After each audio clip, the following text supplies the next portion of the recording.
तो 3 राज्यों में जीत वाले मैंडेट के बाद जाहिर सी बात है बीजेपी का जो भरोसा है, बीजेपी का उत्साह वो 7वें आसमान पर है। चुनावी राज्यों में बीजेपी की जीत ने एक बार फिर जनता में मोदी का भरोसा बढ़ाया है और यही जो संदेश है यही है। मध्य प्रदेश, छत्तीसगढ़ और राजस्थान में बीजेपी की बम्पर जीत ने 2024 की तस्वीर काफी हद तक साफ कर दी है। आपको बताते हैं बीजेपी की 10 बड़ी वजहें जिसकी वजह से बीजेपी ने जीत हासिल की है और प्रधानमंत्री ने भी यही बात कही कि कैसे आज की हैट्रिक यानी 3 राज्यों में जीत 2024 की हैट्रिक की गवाही दे रही है। 2024 में जीत यानी कि लगातार 14, 19 और फिर 24 में जीत। आज की 10 बड़ी वजह है। पीएम मोदी की गारंटी में भरोसा। जी हां, तमाम बातें होते रही, विपक्ष भी दावे करता रहा, लेकिन जनता ने पीएम मोदी की बातों में ही भरोसा जताया है। वहीं दूसरी बड़ी वजह अमित शाह की माइक्रो लेवल रणनीति। जो बार बार कहा जाता है कि अमित शाह चाणक्य है बीजेपी के, और वो एक बार फिर से सही साबित होते दिख रहे हैं। वहीं सीएम योगी आदित्यनाथ का जादू, ये तीसरी बड़ी वजह। सीएम योगी आदित्यनाथ ने इन सभी राज्यों में 55 से ज्यादा जनसभाओं को संबोधित किया। उनकी बातें अपील करती दिखी। सीएम योगी आदित्यनाथ की डिमांड बहुत ज्यादा इन सभी चुनावी राज्यों में, और जहां पर भी मुख्यमंत्री गए वहां पर बड़ी संख्या में लोग पहुंचे थे उन्हें सुनने के लिए। यहां तक कि तेलंगाना में भी बड़ी संख्या में लोग सीएम योगी आदित्यनाथ की जनसभा में मौजूद थे। महिलाओं का साथ, प्रधानमंत्री भी बार बार महिलाओं का जिक्र करते रहे हैं। उज्ज्वला योजना या तमाम योजनाएं जो महिलाओं को ध्यान में रख करके लाई गई थी। वहीं अगर मध्य प्रदेश की बात करें, लाडली बेटिया योजना, कहा जा रहा कि इसका बहुत बड़ा असर देखने को मिला। ओबीसी वोटर्स का विश्वास भी पीएम मोदी में और बीजेपी में, वहीं आदिवासी वेक्टर्स भी। चलिए आज इसी बात पर बहस करेंगे। इस वक्त महाबहस में हमारे कौन कौन से मेहमान हमारे साथ जुड़ गए हैं आपको बता देते हैं। हमारे साथ राजेश चौधरी जी हैं, प्रवक्ता बीजेपी, हमारे साथ जुड़ चुके हैं। फखरुल हसन चांद, प्रवक्ता समाजवादी पार्टी, हमारे साथ मौजूद हैं। वहीं संदीप त्रिपाठी हमारे साथ मौजूद है, नेता कांग्रेस। सुभाष चंद्र यादव, प्रवक्ता एसबीएसपी, इस वक्त हमारे साथ मौजूद हैं। प्रभात त्रिपाठी, वरिष्ठ पत्रकार, हमारे साथ मौजूद हैं। इन सभी को अब बहुत बहुत स्वागत है न्यूज 18 पर आप सभी का।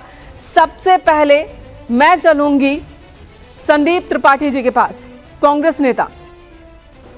संदीप त्रिपाठी जी, आज की हैट्रिक 24 की हैट्रिक की गारंटी पीएम ने तो कह दिया, आपका क्या कहना है?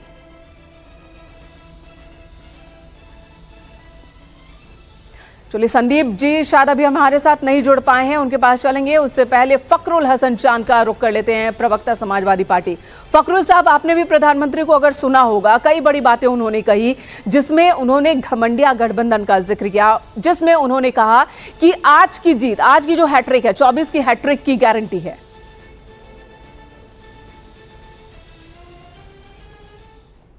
हमारा फोन कनेक्ट करा दीजिए फिर। फखरुल जी, आप तक आवाज पहुंच रही हमारी?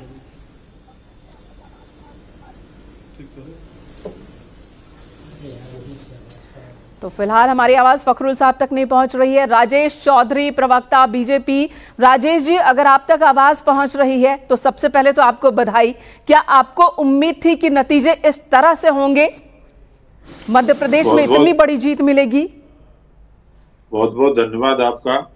और मैं छत्तीसगढ़ की जनता को, मध्य प्रदेश की जनता को, राजस्थान की जनता जनार्दन को बहुत बहुत बधाई देता हूँ, शुभकामनाएं देता हूँ कि उन्होंने हमारे माननीय प्रधानमंत्री नरेंद्र मोदी जी के चेहरे पर अपना विश्वास जताया, और उनको ये विश्वास भी दिलाता हूँ कि जो वादे हमने चुनाव के दरमियान किए, उन वादों पे हमारी सरकार निश्चित रूप से खरा उतरेंगी। और मैं कहना चाहूंगा, ये हमारे लिए कोई अनपेक्षित परिणाम नहीं है। सबको दिख रहा था कि राजस्थान के अंदर भारतीय जनता पार्टी कमबैक करेगी। पिछली बार हम कुछ अंतर से हारे थे, बहुत बड़ा अंतर नहीं था, बहुत कम अंतर से हम लोग चुनाव हार गए थे। कांग्रेस को भी स्पष्ट बहुमत नहीं मिला था, उन्होंने जोड़ तोड़ करके सरकार बनाई थी और वो 5 साल तक आपस में उलझे रहे। लोगों ने देखा कांग्रेस के अंदर का नंगा नाच किस तरह से सचिन पायलट और अशोक गहलोत सत्ता के लिए लड़ते रहे। दूसरी बात, मैं बात करूंगा मध्य प्रदेश की। मध्य प्रदेश के अंदर तो कांग्रेस को ऐसा लग रहा था कि चुनाव से पहले ही परिणाम आ गया है। उनको आइडिया नहीं था, जनता के नब्ज नहीं वो जान पाए। शिवराज सिंह चौहान जी का चेहरा, नरेंद्र मोदी जी का चेहरा, लक्ष्मी लाडली योजना, केंद्र की अनेक योजनाएं जो गरीबों के हित में, कमजोर वर्ग के हित में, किसानों के हित में, नौजवानों के हित में, महिलाओं के हित में सरकार जिस प्रकार से काम कर रही थी, तो वो भरोसा हमको विजय की ओर ले गया और प्रचंड बहुमत के साथ हम आज वहां सत्ता में दोबारा से वापस हुए। ठीक है, अब जब आप सरकार बना ही रहे हैं तो अगला सवाल यही होता है कि मुख्यमंत्री कौन होगा। इसका हिंट आप शिवराज सिंह चौहान का नाम ले रहे हैं, लेकिन क्या वाकई ऐसा होगा? खैर, इस पे हम आगे डिस्कशन करेंगे। अभी फिलहाल बात आज की जीत की वजह, और अगर विपक्ष और गठबंधन हारा है तो उसकी क्या वजह रही, इसकी बात कर लेते हैं। हमारे साथ इस वक्त फखरुल हसन जी जुड़े हैं। आपको आवाज मिल रही है फखरुल हसन साहब? तो आपसे हमारा सवाल है कि आज जो नतीजे सामने आए हैं और उसके बाद INDA गठबंधन, इसका भविष्य क्या होगा? देखिए मेनका जी, समाजवादी पार्टी मध्य प्रदेश और राजस्थान में कुछ सीटों पर चुनाव लड़ी थी। चुनाव परिणाम समाजवादी पार्टी के अनुकूल नहीं आए हैं, लेकिन समाजवादी पार्टी ने मध्य प्रदेश में अपने समाजवादी पार्टी कार्यालय के लिए जमीन ले ली। अब हम मध्य प्रदेश से वापस आने वाले नहीं हैं। गरीब किसान मजदूर की लड़ाई समाजवादी पार्टी अब लड़ती रहेगी मध्य प्रदेश में भी, क्योंकि जो कांग्रेस है उसने मध्य प्रदेश की जनता को, राजस्थान और छत्तीसगढ़ की जनता को निराश किया है। जो भरोसा विश्वास जनता का था, जनता चाहती थी कि वहां पे विपक्ष की सरकार बने, लेकिन कांग्रेस के अहंकार के वजह से, कांग्रेस के गलत फैसलों की वजह से आज भारतीय जनता पार्टी की सरकार बनी है। मैं भारतीय जनता पार्टी के बधाई देता हूं कि उनके 3 राज्यों में सरकार बनी है। एक राज्य में कांग्रेस की सरकार है, उनको भी बधाई देते हैं। लेकिन जहां तक इंडिया गठबंधन का सवाल है, उसके भविष्य का सवाल है, तो कांग्रेस बड़ा दल है, और कांग्रेस बड़ा दल था, उसकी बड़ी जिम्मेदारी थी कि सबको साथ लेके चलते। जब इंडिया गठबंधन की बैठक हुई थी, उस बैठक में कहीं ये नहीं हुआ था कि लोकसभा के लिए ही केवल ये गठबंधन है, विधानसभाओं के लिए नहीं है। लेकिन जब विधानसभा चुनाव आता है, एक रात में हम सब बैठते हैं कि सीटों का बंटवारा हो जाए, उसके बाद हमें पता चलता है कि साहब ये तो गठबंधन केवल लोकसभा चुनाव के लिए था। तो देखिए, कांग्रेस का जो फैसले थे, कांग्रेस का जो अहंकार था, उसकी हार हुई है। समाजवादी पार्टी लगातार गरीबों की, मजदूरों की आवाज उठा रही थी। हम अपने उसी रास्ते पे चलते रहेंगे। इंडिया गठबंधन के साथ समाजवादी पार्टी को जाना है, 24 से पहले 23 के इम्तिहान में ही गठबंधन अगर फेल हुआ तो उसकी वजह कांग्रेस है। कांग्रेस ने बड़ा दिल नहीं दिखाया, जबकि वो राष्ट्रीय पार्टी। संदीप त्रिपाठी जी, नेता कांग्रेस, हमारे साथ जुड़ चुके हैं। संदीप जी, 2 सवाल आपका। पहला, ये समाजवादी पार्टी की ओर से साफ साफ कहा जा रहा है कि गठबंधन अगर फेल हुआ तो जिम्मेदारी कांग्रेस को लेनी होगी, क्योंकि कांग्रेस का व्यवहार ऐसा था जिसने गठबंधन को फेल कर दिया। और दूसरा, पीएम मोदी कह रहे हैं कि आज की हैट्रिक 24 की हैट्रिक की गारंटी है। देखिए, बिल्कुल हम चुनाव हारे हैं और इस जो है इसको स्वीकार करते हैं कि हम जनता के जनादेश जो भी उन्होंने दिया है, हम उसको जो है प्रणाम करते हैं। आज जिन्होंने हमें वोट दिया है उन लोगों को प्रणाम करते हैं। लेकिन अभी जिस तरीके से हमारे सपा के साथी ने बात कही, मैं सिर्फ इतना कहूंगा कि आज आप ये कह रहे हैं कि हमने गठबंधन धर्म को नहीं निभाया, तो पहले आप बता दीजिए कि हमारी जो है हमारे कैंडिडेटों की लिस्ट आने के पहले आप 7 सीटों पर प्रत्याशी घोषित कर देते हैं। किस आधार पर? हम तो आपके चैनल पर कई बार बोल चुके हैं कि अखिलेश जी वो खिलौना है जो जिसकी चाबी भारतीय जनता पार्टी के पास है। और ये चुनाव जो है हारने का सबसे बड़ा कारण अगर रहा है तो जिस तरीके से जातिगत जनगणना के नाम पर उत्तर प्रदेश में भी 85-15 इन्होंने किया था, और इस वजह से ये चुनाव हारे। समाजवादी पार्टी की बात कर रहा हूं। और कहीं ना कहीं कांग्रेस ने भी वो गलती की है और इसका वो परिणाम रहा। तीसरी गलती ये रही है कि जिस तरीके से जो है कांग्रेस के चपरासी जो है पार्टी का डिसीजन लेंगे और जो है या जो है। संदीप जी, आप क्लियर कर पाएंगे क्या, ये कौन है कांग्रेस के चपरासी जो पार्टी का डिसीजन ले रहे थे? थोड़ा साफ कर दें तो बेहतर होगा। नहीं, ये सब जानते हैं। जो बात मैं कह रहा हूं वो पक्ष वाले भी जानते हैं और विपक्ष वाले भी जानते हैं। नहीं, थोड़ा क्लियर कर दें तो पब्लिक भी जान जाए। वामपंथियों ने जिस तरीके से आकर कांग्रेस पर कब्जा करने का प्रयास किया है और कांग्रेस की हायर लीडरशिप ने उनको तवज्जो दी है, कहीं ना कहीं इसका एक परिणाम यह भी है जो देखने को हमें मिल रहा है। जबकि कांग्रेस वैचारिक रूप से इतनी मजबूत पार्टी है और उसकी जो विचारधारा इतनी लार्ज है, जिस तरीके से सनातन की विचारधारा होती है, दूसरे आपके अलायंस सनातन को आकर गाली देंगे। और आप जो है उस पर रिएक्ट नहीं करोगे, सिर्फ हमारे जो है। लेकिन संदीप त्रिपाठी जी, सवाल तो फिर यही उठता है ना कि क्या ये बातें जो कांग्रेस के कार्यकर्ता के मन में है, क्या कांग्रेस नेतृत्व तक ये बात नहीं पहुंच रही थी? क्या ये चिंता नहीं पहुंच रही थी? आज जब नतीजे आए तो ये सारी खामियां दिख रही हैं। क्या इससे पहले इन एंगल्स से विचारधारा को लेकर और इन सभी मुद्दों पर चर्चा पार्टी के अंदर नहीं होती है? क्या कांग्रेस के अंदर फैसले कौन लेता है? खैर, सुभाष चंद्र यादव हमारे साथ जुड़े हैं, प्रवक्ता एसबीएसपी। आपके पास और लौटूंगी। सुभाष जी, अगर आप तक आवाज पहुंच रही है तो आज जो नतीजे सामने आए हैं उस पर आपका क्या कहना है? पीएम मोदी ने बीजेपी हेडक्वार्टर से जो संदेश दिया है उसे लेकर आपका क्या कहना है? आपने सही डिसीजन ले लिया क्या 24 से पहले पाला बदलकर?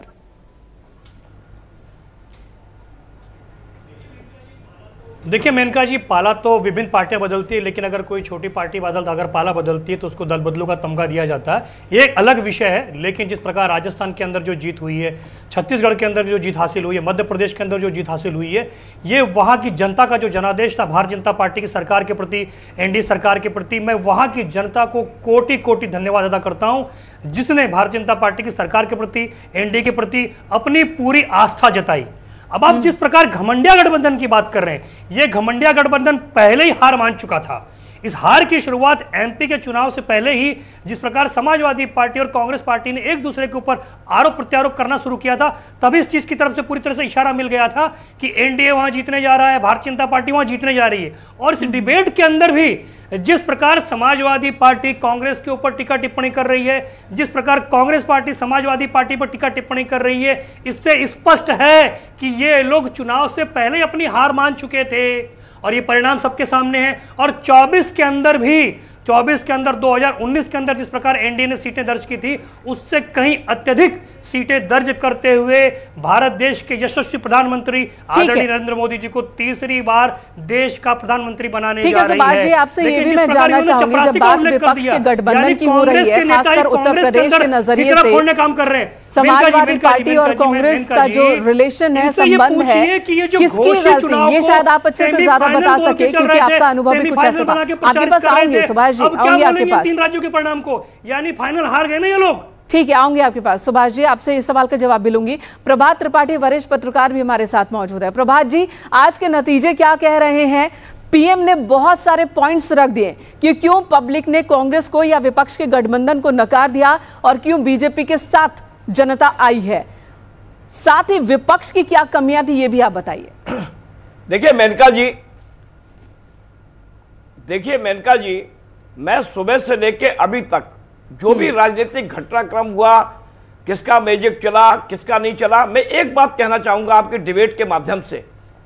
आज प्रधानमंत्री नरेंद्र मोदी ने जो विश्वास की बड़ी लकीर 2014 में खींची थी, आखिर 10 साल तक उस लकीर तक कोई क्यों नहीं पहुंच पाया? यह आत्ममंथन करने का विषय है सारे राजनीतिक दलों का, चाहे कांग्रेस हो, चाहे समाजवादी पार्टी हो, कोई भी पार्टी हो। आज मोदी जी की जो बॉडी लैंग्वेज थी, मोदी जी की कोई भी बॉडी लैंग्वेज तभी इस तरीके की होती है जब उनको लगता है कि जनता का विश्वास, उन्होंने आज कहा कि जनता, वोटर जवाब दे रहा है भ्रष्टाचारियों को, वोटर जवाब दे रहा है परिवारवाद को, वोटर जवाब दे रहा है सनातन का विरोध करने वालों को, वोटर जवाब दे रहा है तुष्टीकरण की राजनीति को। मैं ये 2 चीजें मैंने जोड़ दी हैं।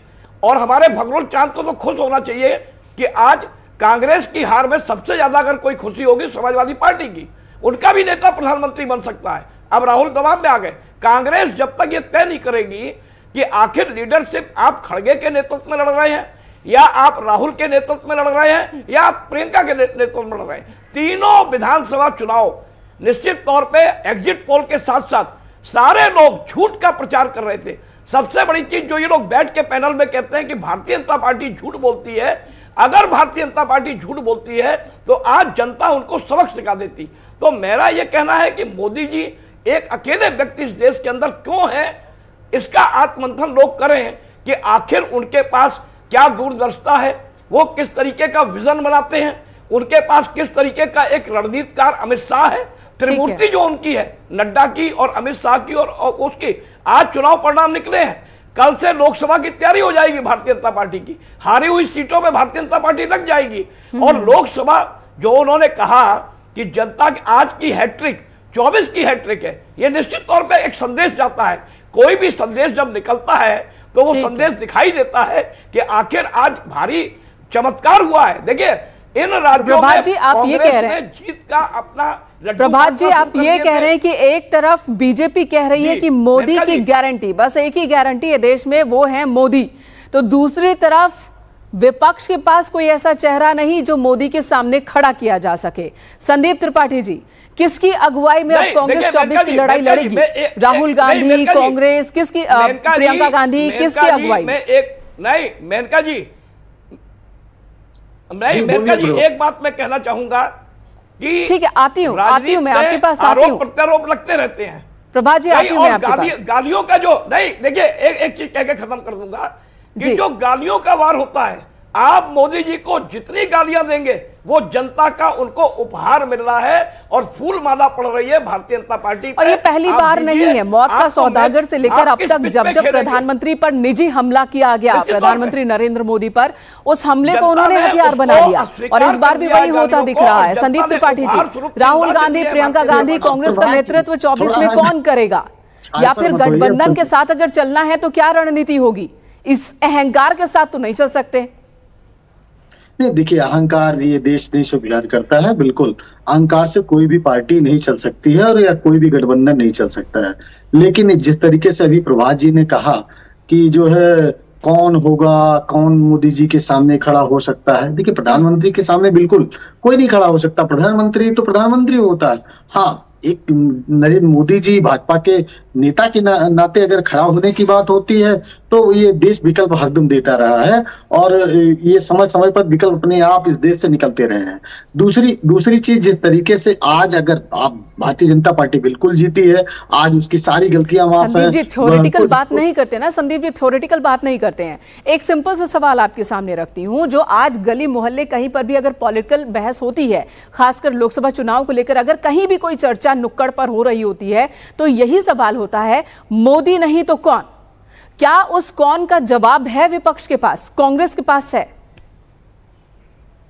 फिर मैं कह रहा हूं कि अगर ये जवाब तो जो है मध्य प्रदेश के चुनाव में शिवराज जी को मुख्यमंत्री थे, उनका चेहरा नहीं घोषित किया गया, ये भारतीय जनता पार्टी ने नहीं किया, हमारा वहां पर कैंडिडेट था, तो ये सवाल तो हम पूछा करते थे, नहीं बता पाए। देखिए ये राजनीति में कभी ये माने नहीं रखता। दूसरी चीज, लेकिन मैं नहीं समझ पा रही हूँ आपकी बेबसी, मैं नहीं समझ पा रही हूँ जब राहुल गांधी को लेकर के इस तरह से पूरी पार्टी में है कि अगर कांग्रेस सत्ता बनाने की कंडीशन में आती है तो राहुल गांधी प्रधानमंत्री बनेंगे, यही एक सोच चल रही है। आप नाम क्यों नहीं ले पा रहे? कांग्रेस का क्या कोई ऐसा सीनियर लीडर नहीं है जिसका नाम आप ले सके कि हाँ ये प्रधानमंत्री होने चाहिए? देखिए फिर मैं कह रहा हूं कि कांग्रेस का पीएम का कैंडिडेट कोई है तो राहुल गांधी है, इसमें कोई डाउट नहीं है, लेकिन कांग्रेस का, इंडिया गठबंधन का नहीं। दूसरी चीज, जिस तरीके से अभी हमारे आपने बात की, हमारे प्रभात जी ने बात की, नरेंद्र मोदी जी इस देश के प्रधानमंत्री हैं और जब वो किसी राज्य के चुनाव में आएंगे तो राज्य का नेता उनके कंपैरिजन में बिल्कुल नहीं खड़ा हो सकता है, ये एकदम फैक्ट है। और एक बात और भी अभी भ्रष्टाचार की बात हुई, भ्रष्टाचार की हमारे साथी ने बात की। आप ये बताइए, भ्रष्टाचार की आप बात करते हैं, वही ज्योतिरादित्य सिंधिया जिनको आज बड़ा जो है दिया जा रहा है, श्रेय दिया जा रहा है मध्य प्रदेश का, उन पर भारतीय जनता पार्टी ने आरोप लगाए थे यस बैंक के और दुनिया भर के घोटाले के, लेकिन उसका क्या हुआ? आज कोई जांच नहीं हो रही। दूसरी चीज, एक और मैं आइडियोलॉजिकल शिफ्ट की बात कर लेता हूं। तो आप ये कह रहे हैं कि करप्शन मुद्दा नहीं है? सुन लीजिए एक बात और, जिस तरीके से यही मोदी जी फ्रीबी का विरोध करते थे, मुफ्त की रेवड़ी बांटते थे, और आज हम सभी किस पे चर्चा कर रहे हैं? लाडली बहना योजना की वजह से भारतीय जनता पार्टी मध्य प्रदेश में चुनाव जीत गई। तो ये इन्होंने आइडियोलॉजिकल शिफ्ट किया ना, मोदी जी का आइडियोलॉजिकल शिफ्ट है, उन्होंने वैचारिक जो है समझौता किया। तो ये हरदम समझौता, पहले कभी बात करते थे अच्छा विरोध की, यही भारतीय जनता पार्टी करती थी। ठीक है, तो आप कह रहे हैं कि उन्होंने अपनी विचारधारा, आप कह रहे हैं कि उन्होंने अपनी विचारधारा से समझौता कर लिया। ठीक है, बीजेपी प्रवक्ता भी हमारे साथ मौजूद हैं, आप बताइए, अपनी विचारधारा से बीजेपी ने समझौता कर लिया। खैर वो हम बात करेंगे, साथ ही ये भी बताइए सीएम योगी आदित्यनाथ जिन्होंने 55 से ज्यादा जनसभाओं को संबोधित किया, कितना बड़ा फैक्टर सीएम योगी आदित्यनाथ इन नतीजों में रहे हैं? देखिए, भारतीय जनता पार्टी का नेतृत्व सामूहिक नेतृत्व है, चाहे मोदी जी हो, योगी जी हो, अमित शाह जी हो, नड्डा जी हो, या भारतीय जनता पार्टी के अपने स्टेट लीडरशिप हो, सबका अपना अपना योगदान है। योगी जी का भी बड़ा योगदान उसमें है। पर मैं कांग्रेस के अपने जो प्रवक्ता मित्र है उनकी छटपटाहट देख रहा था। एक कार्यकर्ता का दर्द क्या होता है वो संदीप जी के दिल से निकल करके आ रहा था। वो अपने नेतृत्व के प्रति किन शब्दों का प्रयोग कर रहे थे चैनल पे बैठ करके, आप इसको देखिए। राहुल गांधी का नेतृत्व कोई स्वीकार करने को तैयार नहीं है। राहुल गांधी के चेहरे को बार बार इस देश की जनता नकार रही है। और मैं एक और आंकड़ा दूंगा, भारत जोड़ो यात्रा निकाली गई, उसकी सबसे ज्यादा यदि कहीं राजस्थान और मध्य प्रदेश के अंदर प्रवास हुआ, जहां जहां राहुल गांधी भारत जोड़ो यात्रा लेकर के गए वहां वहां कांग्रेस का आज सफाया हो गया। ठीक है, जहां जहां प्रियंका वाड्रा जी ने अपने प्रत्याशी उतारे वहां वहां सब सफाया हो गया है। आवश्यकता इस बात की है कांग्रेस के अंदर किसी ऐसे व्यक्ति को जिसने अपना जीवन संघर्ष में लगाया हो, जो पार्टी का मूल ये कांग्रेस भी अब मंथन करेगी। कांग्रेस पार्टी भी 6 दिसंबर को मीटिंग होने वाली है। ठीक है, कांग्रेस प्रवक्ता कुछ कहना चाहते हैं लेकिन वक्त अब फिलहाल और इजाजत नहीं देता। संदीप जी माफी चाहूंगी, मंथन की तो जरूरत है, इसमें कोई दो राय नहीं कि कांग्रेस को न सिर्फ अपने क्षेत्र में जो आपके जो लीडर्स हैं उन्हें लेकर मंथन करने की जरूरत है, बल्कि आपके मुद्दों को लेकर भी मंथन करने की जरूरत है। 23 के जो नतीजे हैं, 24 की लड़ाई अभी बाकी है, तो एक बार फिर से जमीन से खड़ा होना होगा। हर मुद्दे पर मंथन की जरूरत होती है। बीजेपी उत्साहित है, जश्न मना रही है, जाहिर सी बात है जनता ने यह मौका बीजेपी को दिया है। बहुत बहुत धन्यवाद आप सभी का इस वक्त हमारे साथ बने रहने के लिए। महाबहस में फिलहाल आज इतना ही। 3 राज्यों में बीजेपी फुल मैंडेट के साथ सरकार बना रही है, तो वहीं तेलंगाना में वोट परसेंटेज बढ़ने का जश्न मना रही है। कांग्रेस के खेमे में जाहिर सी बात है मंथन, और विपक्ष को, पूरे विपक्ष को, INDA गठबंधन को ही मंथन की जरूरत है कि किस रणनीति के साथ अब 24 की लड़ाई लड़ी जाए, किससे कितना हक मिले। इस लड़ाई से ज्यादा जरूरी अब विपक्ष के लिए होना चाहिए कि मुद्दे वो कौन से उठाएं और किस तरह से एकजुट चुनाव में जाएं। यहां रुकेंगे एक छोटे से ब्रेक के लिए, खबरों का सिलसिला जारी है।